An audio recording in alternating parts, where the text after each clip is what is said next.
Hello everyone. I'm going to try and answer some questions that people regularly ask me about my company Living Water Strings. Every morning I get up reasonably early and I answer my emails, and a lot of times the emails are very much the same as others that I've had previously. So I've written down a list of quite a lot of the most common questions that I'm asked, and today I'm going to do the top 15 questions. They're actually not in any particular order, but these are questions that I'm regularly asked about my strings. So here we go. Here's the question number one. This is definitely the most common question that I get. People write and say, I can't seem to find this custom set on your website or on your online store. Am I missing something?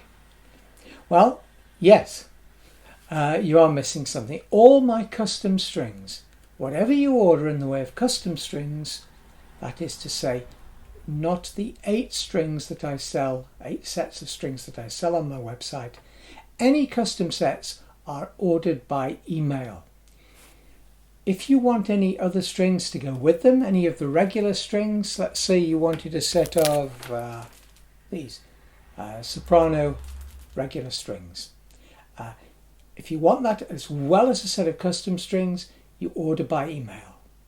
All you do is drop me an email at ken@kenmiddleton.co.uk or ken@livingwaterstrings.com and ask me to send you information. What I will send you is a PayPal invoice for the strings that you've ordered. So regular strings can be bought from our website. That's the quickest and easiest way. And the regular strings are, of course, soprano, concert, reentrant, concert, low G, tenor, reentrant, tenor, low G, tenor 5-string, baritone, high D or reentrant, baritone, low D or linear. So there's the 8 sets that you can get from my online store. Anything else is a custom set and you order it by email. So the reason I get this question a lot is that people, I think, are using their phones quite a lot to order things now, and they go to the same page and they don't read the information where it says order by email. It's quite clear, quite visible, particularly if you view it on a computer. So I hope that answers that one. Number 2, I've just bought a baritone uke and I want to tune it like a tenor. My question there is, if you've bought a baritone uke with the intention of tuning it like a tenor, I think you're missing something. Yes, it's nice to have a baritone sized uke, but there are so many more tenor ukes about that you could choose from. A tenor sounds great in tenor tuning. A baritone sounds great in baritone tuning, which is D, G, B, E tuning. A baritone can be tuned like a tenor, but it's not always too happy in that tuning. I've got hundreds of customers who buy a custom set, which is, I'll just show you which one it is. Here we are. So it's this set, which is baritone ukulele custom low G tuning, GCEA. But I always say to people, if they're buying a baritone, try it in baritone tuning first, because baritones sound great in baritone tuning. I can understand the reason why they may buy one, because they want a collection of ukuleles. But, give it a try. Number 3 is related to this. I want to tune my baritone like a tenor, but an octave lower. Is this possible, and will it sound good? No, it's not possible, not without using wound strings, which I will never sell. And will it sound good? No, it won't sound good. It will sound pretty awful no matter what strings you put on it. The Uke bass is, of course, really a sort of electric bass instrument, and it's on a baritone body. And that sounds okay, but you still can't hear it without it's plugged in. So, if you want that, you need to be looking at a different instrument, maybe a guitar. You can't really tune like a tenor but an octave lower. It's just too low for the body size. Number 4, when will my strings arrive? Well, if you live in Britain and you order before, let's say 3 o'clock in the afternoon, you'll probably get them the next day, unless of course it's a weekend. Weekend in Britain, weekend postage is a bit different to ordinary weekdays. On Saturday, the last post that I can get the letter to, or the parcel, is at around 10 o'clock. On a Sunday, there isn't any post, though I do take packages to the post office so that they're there ready to be collected on Monday morning. So normally, if you're in Britain, you get it the next day, the next working day, shall we say. Now, if you live in any other country, it really does depend on the postal system of that country. So what happens is this. I take my parcel to the local post office, and it is then collected that evening.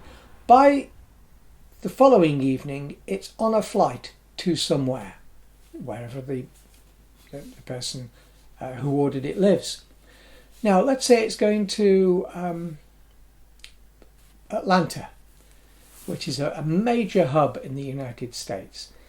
It'll get there very quickly. The inspection, because they take in so many international parcels there, the inspection is fairly quick, and you should get it within a few days. But if you live further afield than that, you've got to account for the parcel actually getting there by road. All countries are not the same. For instance, within Europe, some countries are very good. Germany is particularly good. There are 1 or 2 countries that are very slow at processing. My parcel gets there within a day or so, no matter where it's going. But it really does rely on the processing, customs processing, and then the sorting, and then distribution. And it varies from place to place. In the United States, for instance, if you're shipping to Hawaii, because they're so used to taking in parcels in Hawaii, because a lot of things are imported, they have a very quick, efficient system. If you live in a state where there's lots of land and not so many people, let's say Wyoming, it may take a little longer. Some countries seem to take forever. I don't know why, and it's not everywhere in that country. It is just certain places. For instance, Canada. Canada's got a very good postal system, but certain areas it does take a little bit longer than it should to deliver. Other areas are just fine. So it varies. What I'm saying is the country that it goes to, it does vary. And it's reliant on the postal system, the national postal system of that country. So I send, where's the most distant place I send? I've never sent anything to Antarctica yet. I can do, it's possible. I think the most distant place I've sent to was Tahiti, which is an island in the middle of the Pacific somewhere. So Tahiti, yeah, they'll get there fairly quickly. I've got a couple of customers there who've bought strings from me. Next, how often do I need to change strings? Well, again, there's no answer to this really, because it depends on how often you use them and how you mistreat them. So if you're playing with a plectrum, they may need changing a little bit sooner than if you're playing with your fingers. Plectrum is a pick, by the way, in certain parts of the world. Most people play with their fingers. Let's think. If they played every day regularly, I would change them every few months, maybe, or maybe sooner than that. A lot of people like to change them every month. it really does depend. They will last a lot longer than they will sound good. So strings get covered in the oil from your fingers and that collects dirt, and over time the strings will sound less vibrant. Any strings, it doesn't, not just mine, less vibrant than they did when they were put on. So don't keep them on too long. What you'll do is if you put some fresh ones on, you'll find that it sounds immediately really good. Next question. This is number 6. I don't have a PayPal account. Shall I use my wife's or my brother's or my friend's account? Well, the answer is probably not. It just confuses things. It's much easier just to check in as a guest. So you get that option on the PayPal, whether it's an invoice or whether you've just clicked the button on my online store. You don't have to have a PayPal account. You don't have to join PayPal to pay for the strings. Just check out as a guest, that's what it says, and you can pay with any card. You can put it through your wife's PayPal account. Lots of people do. It just makes it easy. They may have an accounting system that works well that way. It's up to you. Number 7. Can I pay with a credit card over the phone? No. And I would suggest to you that you never pay over the phone with a credit card unless it's a company that you know to be a good company. Mine is. Lots of companies are not reliable. I once bought an item, I won't tell you what it is, but I once bought an item from a small company somewhere in the north of England. I paid for it. I waited 6 months. The item eventually never arrived. I actually contacted Visa and they chased it up. They threatened the person and I got my money back. But that may not have happened. It may just have been a bluff that Visa used. So I would suggest you never pay for anything over the phone unless it's a company you really know to be a sound company. But I don't do this. I would prefer people to be protected by the PayPal system. Next question. How long does it take for the strings to settle so that I don't have to keep tuning them? Well, the answer to that is for any strings, not just mine, the answer is forever. They will never settle so that you don't have to tune them. Every time you pick up an instrument, it should be tuned. Now, it may not take too much tuning. The strings eventually stretch and stop stretching too much, but they do continue to need being tuned. All strings. Now, my strings are very, very strong. They settle fairly quickly so that they don't need tuning too often. But all ukuleles need to be tuned pretty much every time you play them. If you pick it up and it sounds okay, it probably is okay, but it may not be absolutely in tune. Now, we all know that when you put the strings on, they do tend to stretch, and it takes a little while for them to be in tune. My only comment there is do not be tempted to tug at strings. If you do, you will pull them out of the diameter changes over the length of the string, not evenly. And this throws them out of tune at the octave. So don't tug at the strings, tune them up, let them settle for a few minutes, play along with them for a few minutes, tune them again. And don't be too impatient. Try changing your strings when you don't need to change them. So when you don't want to play the instrument. Next question. How much is that in dollars? This is a question I get. I get this particularly from American customers, but most do not ask this anymore. Everyone now is fairly comfortable with paying for something in a different currency. No, I sell my strings in pound sterling. I don't sell them in dollars or euros or Swiss francs or Moroccan dirham. I don't sell them in any of those currencies. I sell them in pounds. But PayPal will tell you how much it is in your currency before you press that final button.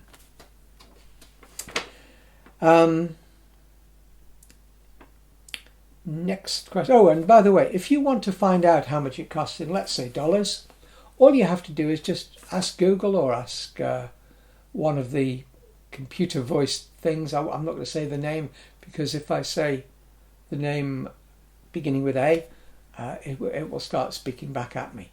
So ask your phone, ask your little podule device that you've got on the side of your desk, or just type it into your computer. Just type it into Google, £9 in dollars, and it'll give you that.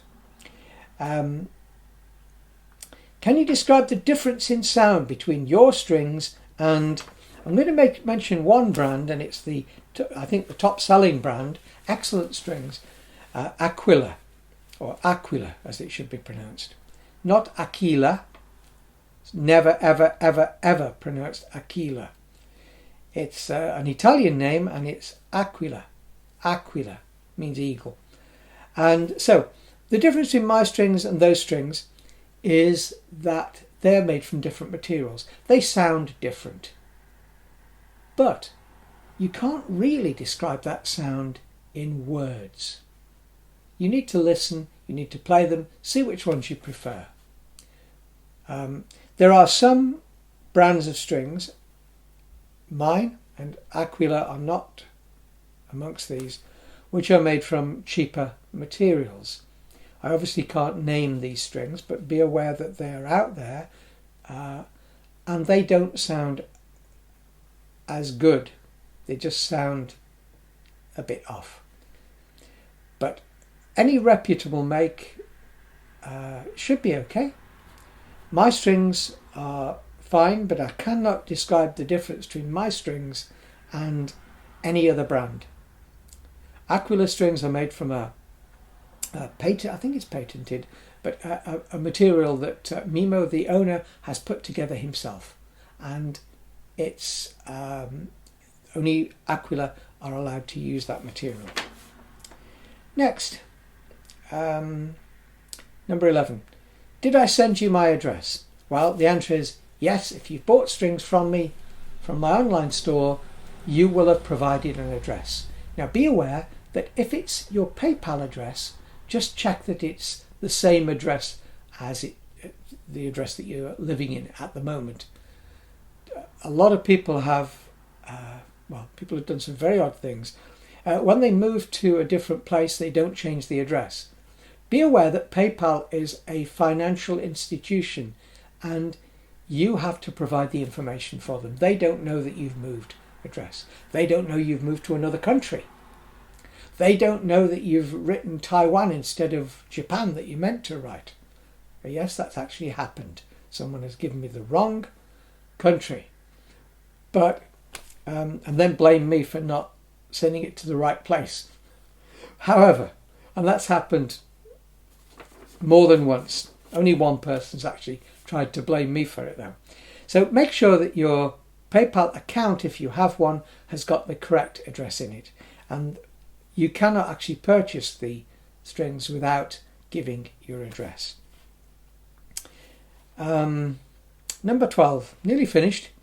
I ordered some strings from you on Christmas Eve. I haven't received them yet, and it's been nearly a week.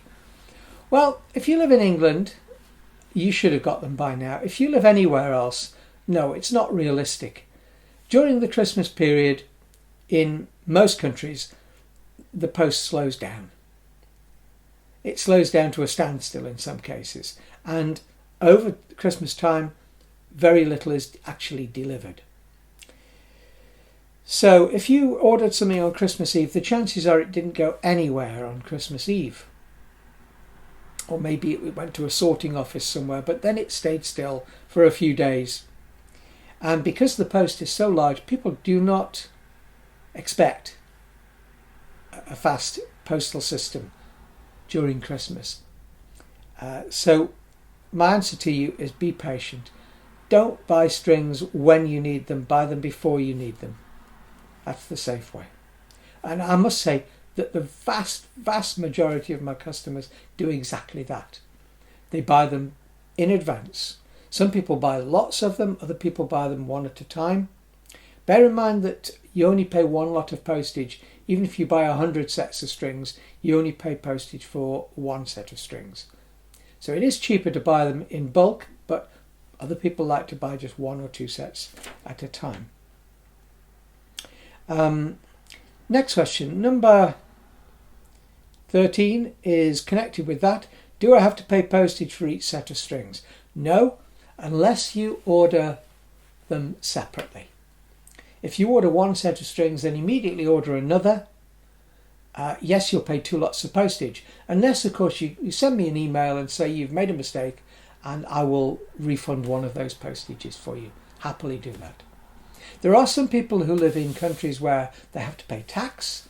So if, for instance, a customer from Norway or Switzerland wants to buy from me, and they want to buy, let's say, 12 sets of strings, they might order them in 2 orders, because that way they don't reach the amount at which they have to pay tax.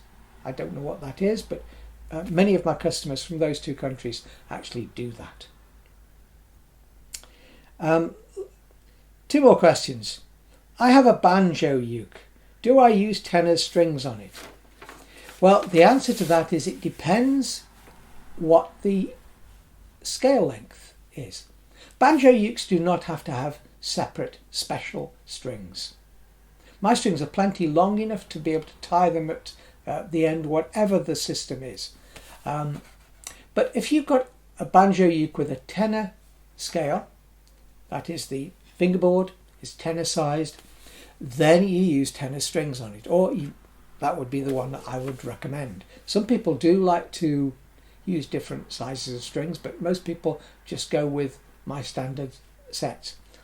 If you've got a soprano banjolele, normally called a banjolele rather than a banjo uke, then you would use soprano strings. Concert ukulele, concert banjo, you would use concert strings. Baritone, the same. And that's fairly straightforward. By the way, any ukulele really is, what size it is determined by the scale length, not by the size of the body. Because that's what determines what strings go on it. It determines the pitch. Okay, so if you've got, for instance, Ohana make a soprano-bodied tenor. Now they call it a long-scale soprano. Really, it should be a small-bodied tenor, but that's the way people know it. And that would need to have tenor strings on it, or that would be what I would recommend. You could use a slightly thinner size if you wanted. Okay, and my last question, are your strings really made in heaven? Yes, I've actually had people contact me asking me that question. I think some of them are even serious about it. No, they're not actually made in heaven. As I put on my string set, they are actually made in the UK. That is, I put the packaging together, I cut them to size, and I determine what strings I want to use, and they're sent off from the UK. So my strings are not made in heaven, sadly, and they're not made by angels. They're made by members of my family. It's as simple as that. Now, I do have lots more questions that people ask me regularly. I don't begrudge people writing in to ask these questions, by the way. It's part of my job. I do like to reply to people when they send me an email. I do like to make sure that they understand the answer to their question. And I do understand that they're concerned because they're paying money to buy a product that I am responsible for. So I'm happy to send replies to emails. But if you listen to this and you hear one of these replies, if it's a question you were going to ask, you don't need to ask it anymore. And just to finish off with, let me show you some of the other custom sets that I do. Here's a set for baritone quattro tuning. All of these are different prices, by the way. It depends on the amount of strings and the thickness of the strings. Here's the tenor 8-string set. Most people go with this set. They don't try and specify exactly what strings they want, and I'm happy for them to do that. But remember, custom strings are exactly that. The customer decides. Here's one in a green packet, 4 spare low G strings, and this one you can use on any instrument that requires a low G, because the 0.91 millimeter size fits all sizes of uke. Here's one that you don't find very often, but some luthiers make this. It's a concert ukulele 5-string set. Now, that's all I'm going to say today. I'm sorry I've spoken for a long time. I've tried to get through it quickly, and I hope you've learnt something from the questions that people ask me and the answers. There will be an episode 2 of this at some point in the near future. Thank you so much for listening, and thank you for purchasing my strings, and enjoy them. Thank you and goodbye.